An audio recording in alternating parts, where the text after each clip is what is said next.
Tributad a Jehová, oh familias de los pueblos, dad a Jehová gloria y poder. Dad a Jehová la honra debida a su nombre. Traed ofrenda y venid delante de él. Postraos delante de Jehová en la hermosura de la santidad.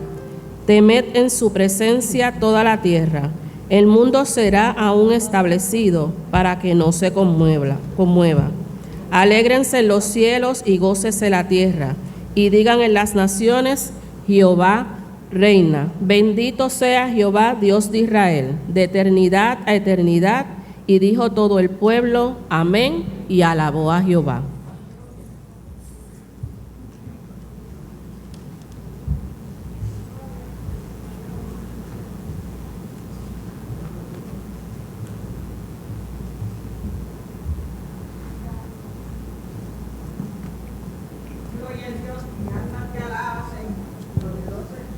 Oramos. Gracias, Señor, por todas esas bendiciones que tú derramas sobre tu pueblo. Gracias, Señor, porque tú eres nuestra fuerza y nuestra fortaleza. Te presentamos, Señor, esta ofrenda para que tú la bendigas y la multipliques y que sea utilizada en la obra que tú has de poner en las manos de quien las va a recibir. Señor, te pedimos también que tú le des palabra, poder, Señor, al proclamador de nuestro mensaje en esta mañana, que cale muy hondo en nuestro corazón y que esas palabras también las pongamos en práctica, Señor. Gracias, bendice al dador alegre y aquel que no tenía, Señor, que no tiene, que seas tú proveyéndole a su vida. Oramos en tu nombre, amén. Dios bendiga a todos los hermanos. Nos mantenemos en pie, hermanos queridos. Les invito a buscar en el libro de Josué, libro en el Antiguo Testamento. Como todos sabemos, José fue el sucesor de Moisés. Si algún hermano no puede mantenerse en pie, con toda confianza puede sentarse. Sabemos, comenzando conmigo, que no puedo estar mucho tiempo de pie, pero en reverencia a la palabra lo hacemos, pero como hemos dicho, la reverencia no es una posición, es una actitud. Buscamos en el libro de Josué, primer capítulo, los versículos del 1 al 6. Y voy a pedir a mi hermana Yolanda que dirija la congregación. Lo vamos a hacer antifonalmente. Leemos en el nombre del Padre, del Hijo, del Espíritu Santo, y la iglesia exclama: amén. Amén. Aconteció después de la muerte de Moisés, siervo de Jehová, que Jehová habló a Josué, hijo de Nun, servidor de Moisés, diciendo: Mi siervo Moisés ha muerto. Ahora pues, levántate y pasa este Jordán, tú y todo este pueblo, a la tierra que yo les doy a los hijos de Israel. Yo les he entregado, como lo había dicho a Moisés, todo lugar que pisare la planta de vuestro pie. Desde el desierto y el Líbano hasta el gran río Éufrates, toda la tierra de los heteos hasta el gran mar donde se pone el sol, será vuestro territorio. Nadie te podrá hacer frente en todos los días de tu vida. Como estuve con Moisés, estaré contigo. No te dejaré ni te desampararé. Todos, esfuérzate y sé valiente, porque tú repartirás a este pueblo por heredad la tierra de la cual juré a sus padres que la daría a ellos. Bendecimos al Señor por esta palabra y que esa palabra penetre en nuestros corazones. Por favor, tengan a bien sentarse. Tengo algunos detalles que compartir con ustedes. El primero es darle las gracias a nuestra congregación por su presencia aquí. Es muy importante. Y eso pues afirma, ¿verdad? Y refuerza nuestra fe. Damos gracias al Señor también por recibir en nuestra congregación a Cecilia, Miriam y a Denise Hernández. Están allí cerquita. Dios les bendiga, Dios les guarde. Nos da mucho gusto que estén con nosotros. Si hay alguna otra persona que nos visite, saludamos a Wandita, a Wanda, que también está con nosotros, que el Señor les bendiga. Y bueno, a todos ustedes, particularmente a los que nos visitan en esta mañana, recuerden que es una bendición tenerles aquí. Ustedes nos bendicen a nosotros. Pedimos que la palabra del Señor bendiga a cada uno de ustedes. Amén. Amén. También gracias por ese devocional tan hermoso y esos himnos que me conmueven, nos conmueven. Mirá qué hermoso esos himnos. Himnos, sí. Bendecimos al Señor sobre todas las cosas por esta palabra. Damos gloria y honra al Padre del universo por darnos ese privilegio de tener esta guía para nuestras vidas, la bendita palabra de Dios. Cuando nos congregamos en este santuario, venimos como aquella samaritana de la historia que todos ustedes conocen. Venimos a llenar nuestro cántaro espiritual del agua viva que es la palabra de Dios. No solo para nosotros, esa palabra también es para nuestros familiares, para nuestros hijos, nuestros nietos, que seguirán nuestras huellas. En Singapur, un niño chino iba a ser bautizado justo antes de graduarse para seguir estudios universitarios. Terminó su 4º año. La Universidad de Hong Kong le ofrecía una beca de $500 al mes, pero había una condición: tenía que ser seguidor del confucianismo, que es una creencia china. Él era un niño pobre y de hecho fue tentado a cancelar su bautismo, pero resistió esa tentación y frente a todos bajó a las aguas bautismales. Pero el asunto no termina aquí. A un compañero de estudios de este muchacho, que era seguidor de Confucio, se le otorgó la beca. Pero este muchacho, amigo del que hablamos, impresionado por el acto de su compañero, declinó la beca, expresando: si la fe cristiana ha significado tanto para mi amigo, yo quiero también de esa fe, que esa fe me llene. Y ese amigo también fue bautizado y ambos fueron pilares en la expansión de la fe cristiana en todo aquel lugar. Ese muchacho declinó los $500 mensuales, fue valiente. Ese muchacho no cayó bajo el influjo de irse y ser vencido por la tentación. Fue valiente. Y miren cómo su testimonio hace posible que su amigo también creyera y fuera bautizado. El pasaje de hoy nos habla de una exhortación, de un pase de batón. Sé que todos ustedes conocen ese término, pero para aquellos que están ajenos al mismo, es una carrera. Una carrera se llama carrera de relevo. Y muchos atletas, corredores, se sitúan en la pista en diferentes lugares. Y a cada uno de ellos se le asigna un tramo.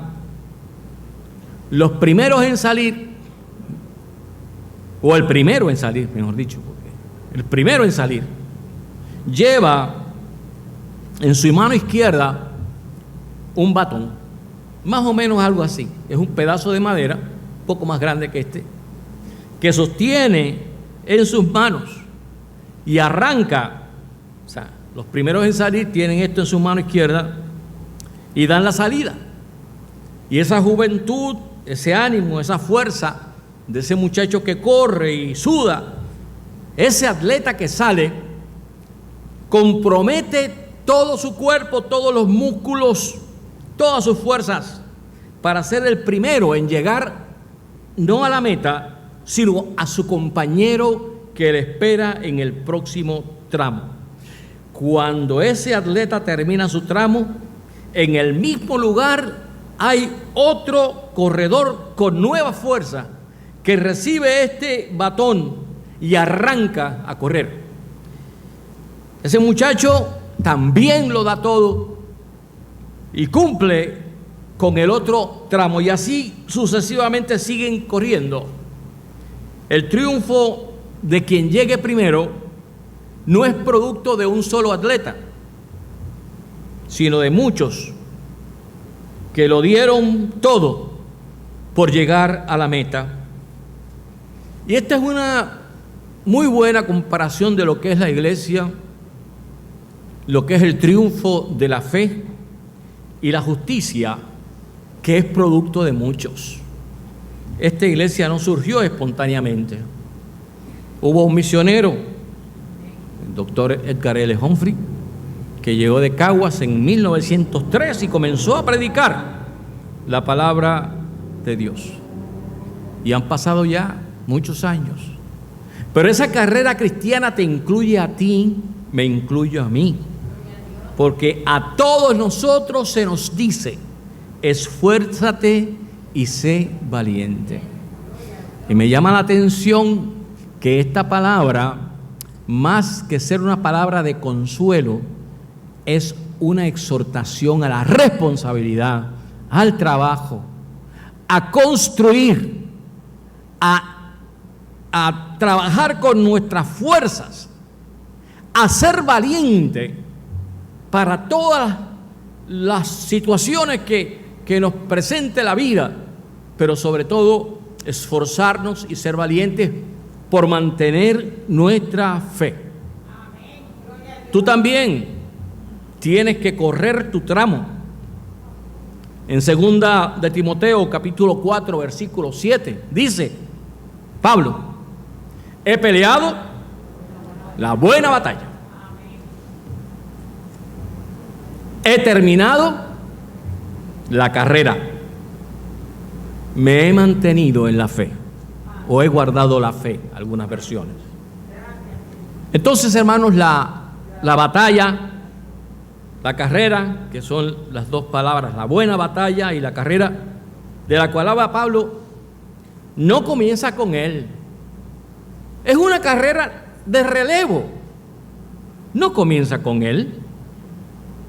El Señor le pasó el batón a sus discípulos, que eran unos pescadores analfabetas. Otro era un fanático político, me refiero a Simón el Celote, que pertenecía a una célula que querían violentamente sacar a los romanos de allí. También estaban publicanos, como Leví, que se convirtió en Mateo y nos dejó su evangelio, que era gente odiada por los judíos. Luego viene Pablo, que es judío entre judíos, antes era perseguidor de los cristianos, mas una vez convertido se hace llamar él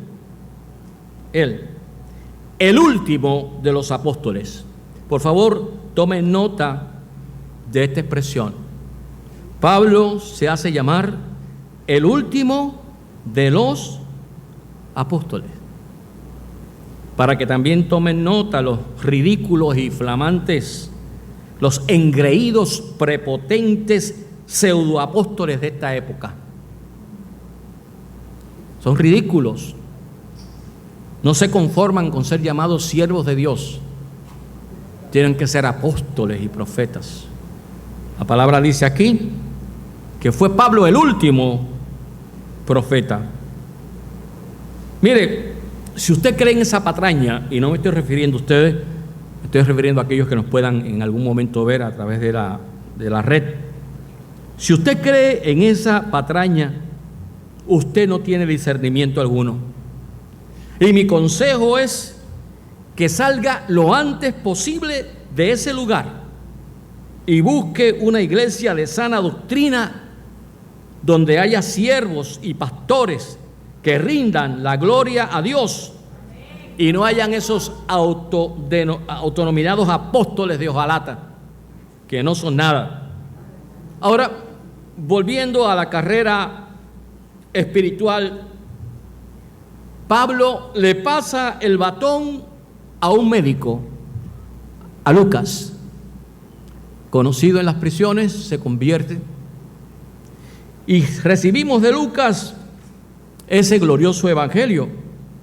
Y ese batón pasa de mano en mano y llega a Martín Lutero, que revoluciona la fe al denunciar a una iglesia corrupta y mundana. Gente común, gente ordinaria, gente simple, dados a cometer errores, pero que no se quedan sentados en el escaño, se levantan y corren su tramo. Y esa fe ha llegado a nosotros. Don Pepe Ferrer, a don Pepe Ferrer le fue entregado ese batón y estuvo aquí por 25 años. Y le pasó ese batón a nuestro santo, a nuestro querido hermano y bien recordado reverendo Félix López. Nuestro hermano Félix corrió esa carrera aquí, en este púlpito, por 25 años. Y luego siguió en otras iglesias, en Jerusalén, en Mamey, para después jubilarse. Ese batón le fue dada a esta iglesia al pastor Junior Vergara, que tuvo 2 años más o menos. Y ese mismo batón me fue entregado a mí un día 15 de septiembre de 1987, hace 35 años.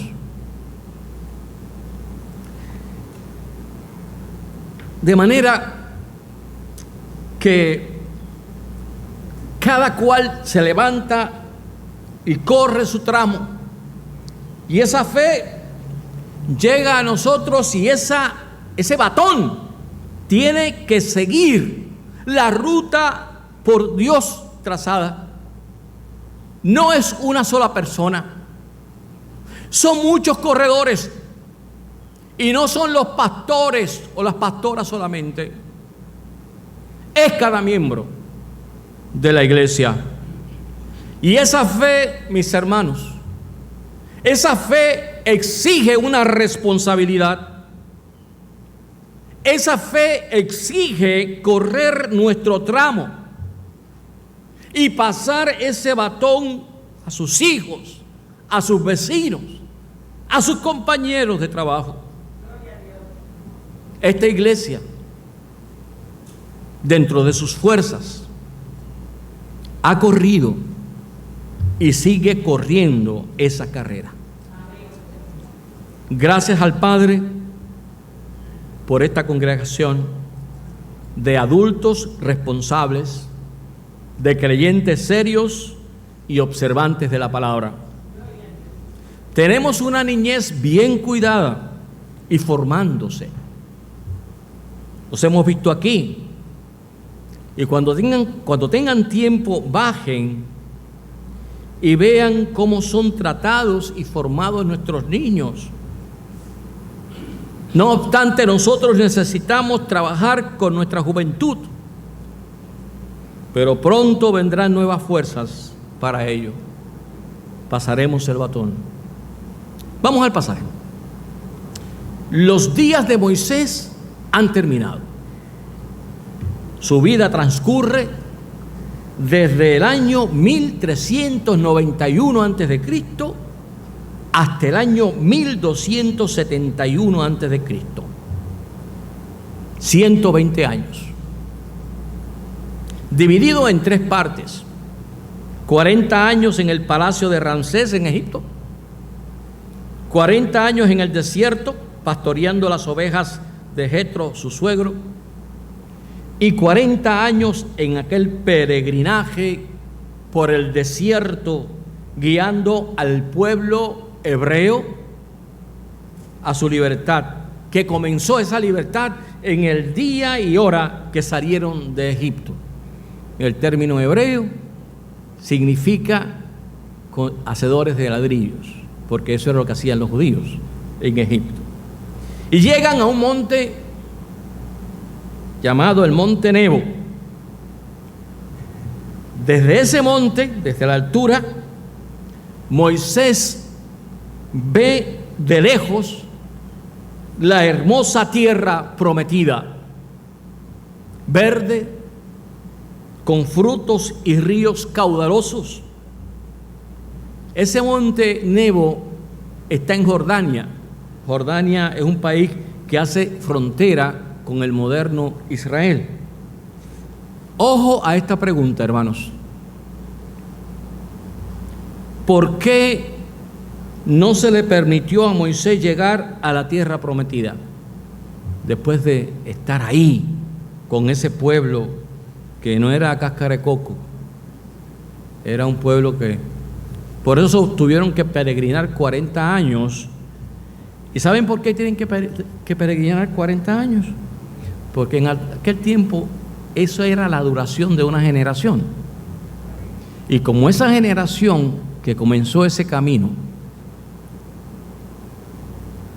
honró ídolos, protestaron muchísimo, Dios le manda maná del cielo y protestan, Dios le manda codornices,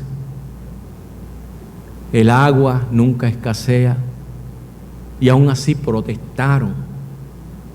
Cuando Moisés va al Sinaí, donde recibe el decálogo, los 10 mandamientos, y cuando regresa ve a aquel pueblo que había renunciado a la fe, que estaban adorando a otros dioses. Cuando eso, entonces dice la palabra que él tomó las tablas de la ley y las tiró al suelo, las rompió. Y eso fue lo que no le permitió a este líder llegar a la tierra prometida, por desobediente. Moisés vio la tierra, pero no la poseyó, por desobediente. En Números 20 se narra que escaseaba el agua, era el desierto. Y Dios le da instrucciones a Moisés de hablar a una gran roca para que fluyera agua. ¿Saben qué? Él no le habla a la roca, sino que la golpea. Y la golpea 2 veces. Era genioso el viejo. Recuerden también, mis hermanos amados, como les dije, que en un momento de ira estrella las tablas de la ley contra el suelo. Por eso la palabra nos exhorta a nosotros a ser valientes, pero no ser malcriados ni geniosos. Debemos cuidarnos de ser iracundos. ¿Se acuerdan de Tabín Pumarejo, que decía que iracundo? O sea, una persona iracunda es aquella que está molesta, malgeniosa, que todo. Entonces, debemos cuidarnos de eso. En otras palabras, tenemos que domar el potro salvaje que hay en todos nosotros. Entonces, en este pasaje vemos ese pase de batón. Es Moisés, fíjate, Moisés termina, pero debes notar algo. ¿Quién da las instrucciones en ese momento que hemos leído? No es Moisés.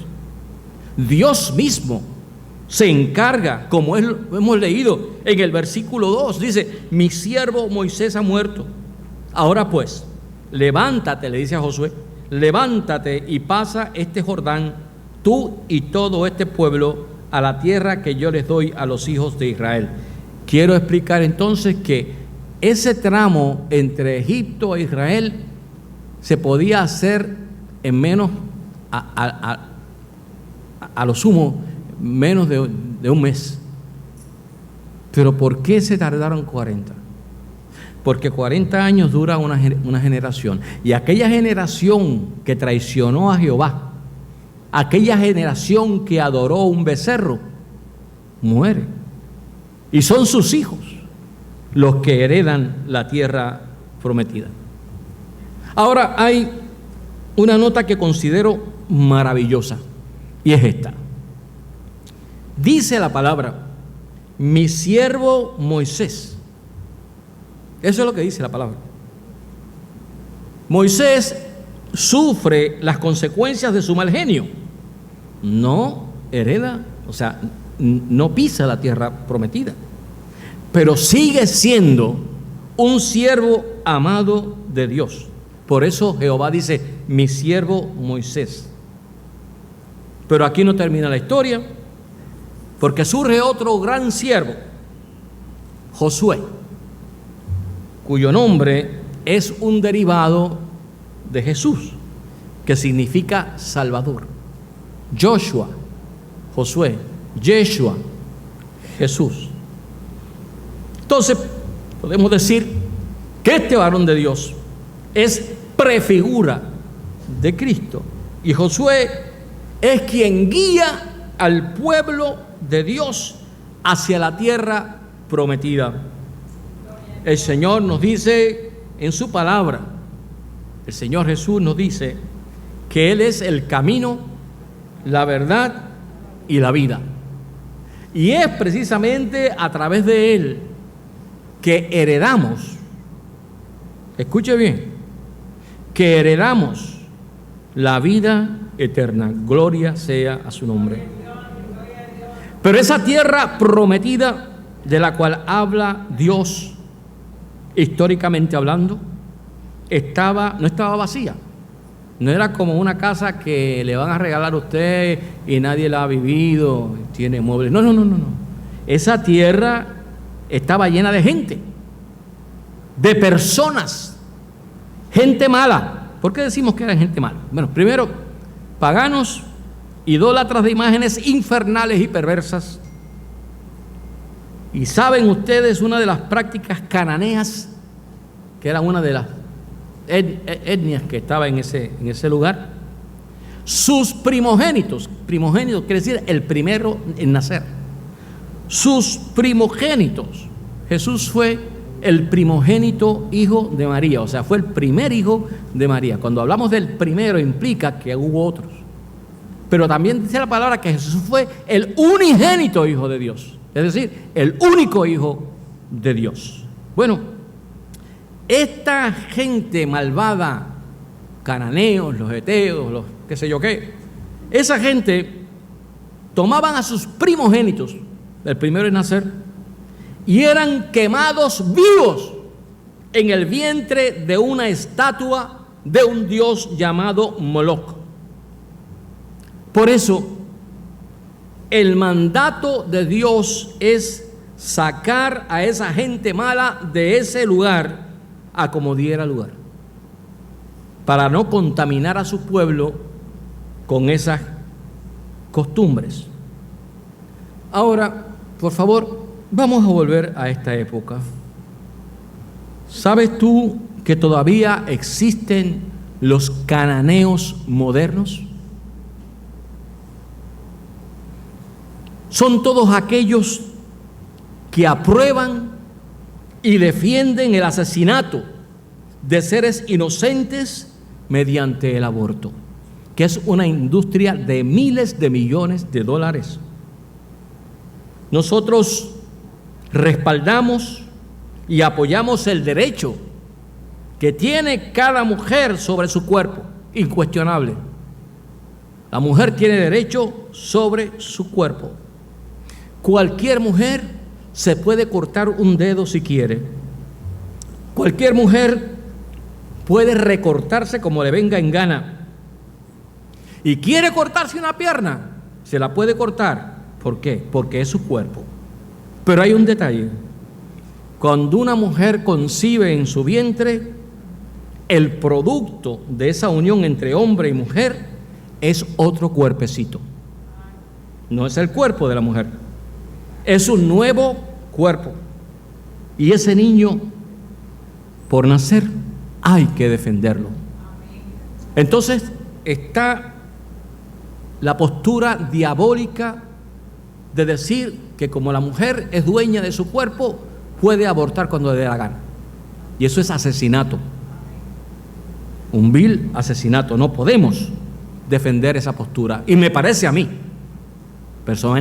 personalmente creo, que nadie que se llame cristiano puede defender una barbaridad como esa. Los bebés por nacer se ríen en el vientre de su madre. Esos bebés sienten. Ellos reaccionan neurológicamente a estímulos como la música o como la voz de sus padres. Es una vida, es una bella vida por nacer, es una promesa. Hay una promesa en cada niño por nacer. Sin embargo, es otro cuerpo. Si en algún momento alguien escucha estas palabras y ha sido tentada por el enemigo de las almas a abortar, no lo hagas, no lo hagas. No cargues un asesinato en tu mente y en tu corazón y en tu conciencia. Si por ignorancia lo has hecho, en Jesucristo hay perdón. Hay perdón para reconstruir tu vida y restaurarte. Si tienes un niño o una niña en tu vientre, ten el vislumbre de abrazarlo. Ten el vislumbre de celebrar su cumpleaños, de arrullarle en su regazo, en tu regazo. No le creas a esa gente mala que sus madres le dieron el privilegio de nacer, pero ahora están envueltos en una nefasta y necrológica campaña de muerte. Esfuérzate y sé valiente. Es también para ellos, para esas madres. Esfuérzate y sé valiente y permite que tu hijo viva. Recientemente se dio un incidente donde una pobre muchacha indocumentada deja a su bebé porque lo parió. Creo que era una niña. No la tiró al río, no la asfixió, no podía mantenerla y optó por buscar la manera que su irresponsable padre tomara cartas en el asunto y asumiera su rol de padre. Dejó a la niñita en el patio de la casa de sus abuelos. Las noticias nos dicen que Servicios Sociales le cayó encima, que el Departamento de Justicia le cayó encima. La apresan, la esposan como si fuera un criminal y le asignan una multa excesiva e inhumana. No he escuchado que los grupos de derechos humanos ni iglesia alguna levantara su voz. Fue el pueblo el que protestó y que forzó a las autoridades, al Departamento de Justicia, a quitar esa ridícula suma de dinero a esa pobre mujer.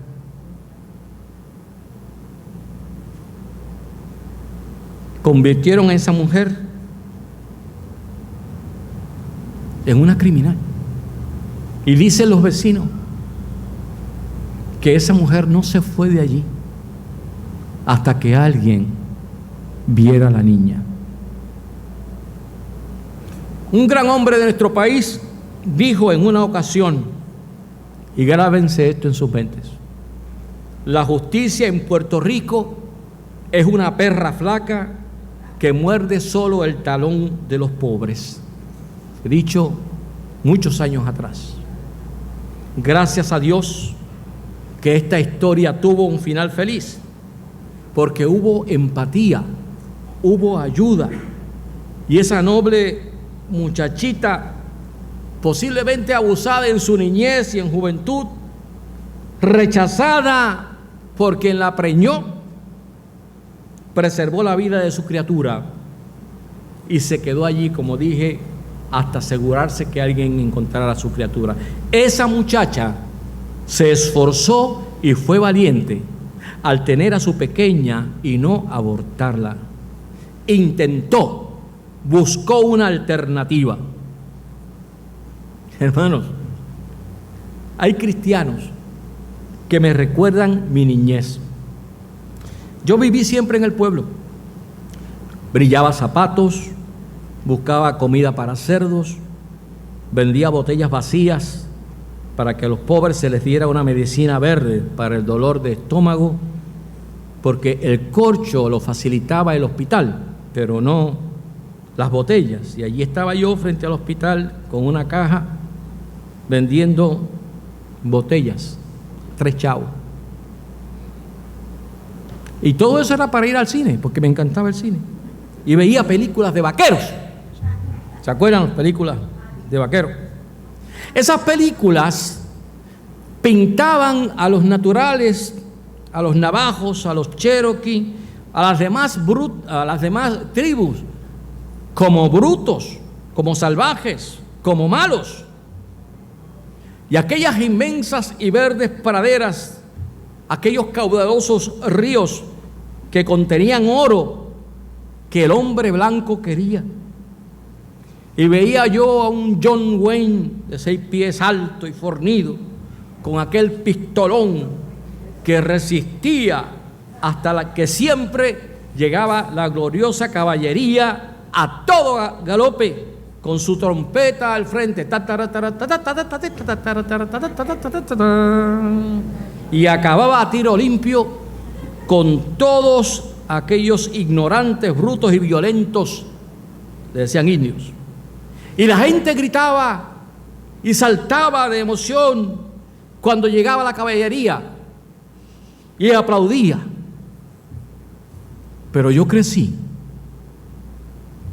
me hice maestro de historia, por lo cual doy gracias a Dios, y entendí que aquella película estaba al revés. Me di cuenta, al confrontar la historia, que los malos no eran los mal llamados indios salvajes. Los malos eran aquellos que a fuerza de violencia y balas querían robarle sus tierras. Los habitantes de esas hermosas praderas sencillamente defendían lo suyo con flechas y lanzas, y aquellos otros que querían robarle la tierra los atacaban con balas y con cañones. Hoy, los descendientes de Toro Sentado y Flor de Agua y de Caballo Loco, pues eran los nombres, viven en reservaciones muy parecidos a los campos de concentración de la Segunda Guerra Mundial, en tierras áridas, secas, sin ríos, ni verdes y frondosos árboles. Apenas trabajan, son mantenidos por el gobierno, y ustedes saben que donde hay ocio y no se trabaja, se pierde la alegría de vivir. La guerra de Ucrania seguirá su curso, y el desequilibrado de Vladimir Putin en su día será llamado a cuentas. Y nosotros debemos interceder por los que sufren en ese conflicto. Debemos orar porque la oración tiene poder. Pero también la iglesia debe acordarse de las etnias del Amazonas, las tribus del Amazonas. Hermanos, la gente llamada civilizada, los blancos, destruyen aldeas enteras, asesinan sin que la justicia intervenga, y a lo lejos, como un eco, se escucha el levántate y sé valiente a nosotros. Hay congregaciones que están igual que cuando yo era niño, en la luna, culto y culto, enajenados, cómodos, y es bueno alabar a Dios, y es bueno cantarle a Dios, y es maravilloso leer su palabra, pero una iglesia que no se levanta de su escaño y se mete en su comunidad y no denuncia lo que está malo, las injusticias, y se calla, ni se levanta, y ni es valiente ante el dolor, es una iglesia amaestrada que también tendrá que dar cuentas a Dios. En Salinas, por ejemplo, un espacio fue ocupado por personas acomodadas y dicen que hasta médicos, abogados y traficantes de droga ocuparon ese terreno que era preservado por inclusive el gobierno federal. Y estos señores han destruido un precioso legado que está ahí para proteger las costas de nuestro país. Está ahí para detener las invasiones, las inundaciones, los mangles. Y vamos a ver, y estemos pendientes, a ver si la judicatura se atreve, a ver si se esfuerzan y son valientes y hacen justicia. Ahora, escuche bien, ¿saben ustedes quiénes se esforzaron y fueron valientes en esta isla? Los que protestaron, los que se amanecieron allí y recibieron empujones y fueron forzados a salir de un lugar que le pertenecía al pueblo. Estoy hablando de aquella verja de cemento que iban a hacer en el oeste, me parece que en Rincón, de una manera inmoral, porque ese terreno no les pertenecía. Eran terrenos de unos riquitos que querían apoderarse de una costa y querían cerrar el acceso a unas playas que te pertenecen a ti y me pertenecen a mí, que le pertenecen al pueblo. Pero llegó la fuerza de choque, hubo interdictos, gracias sean dadas, gracias sean dadas porque los tribunales hicieron lo correcto. Gracias a ese esfuerzo, la justicia, los tribunales ordenaron la remoción de lo construido y la prohibición de cualquier construcción que dañe lo que es el patrimonio de nuestro país. Gracias a Dios por eso, gracias a Dios por la justicia. Y en aquel momento, los que protestaron y los que piqueteaban eran los malos.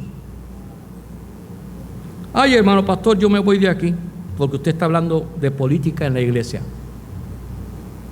No, hermana, yo no estoy hablando de política. Yo estoy hablando de justicia. Estoy hablando de defender a las mujeres abusadas. Estoy hablando de defender a los niños por nacer. Estoy hablando del robo por parte de gente abusadora y que por dinero lo destruyen todo.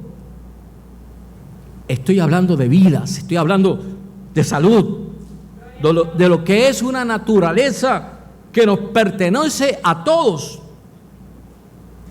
A todas esas cosas, Dios nos manda a esforzarnos y ser valientes. Me parece que muchas sorpresas habrá cuando el Señor nos llame a cuentas.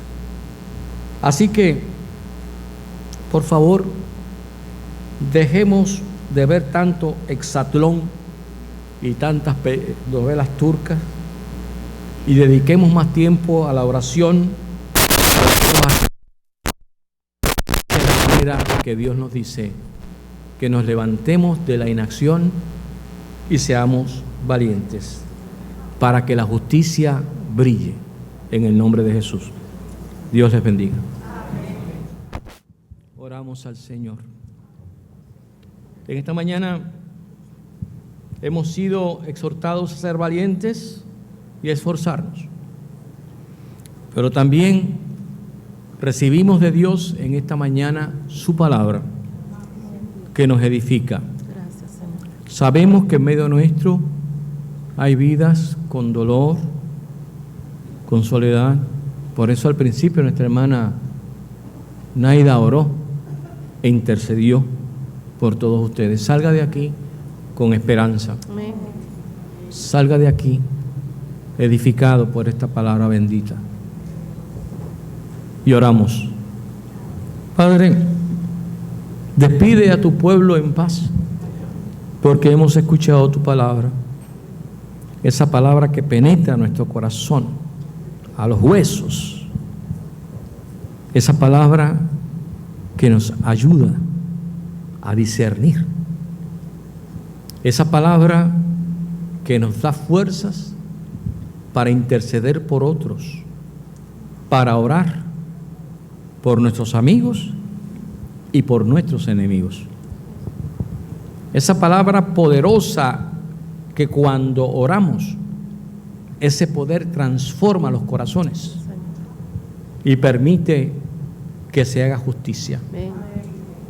Te damos gracias porque tú, oh Dios, obraste en la vida de aquella joven indocumentada que prefirió salvar a su niña y darle vida, y que aunque la justicia terrenal en un primer instante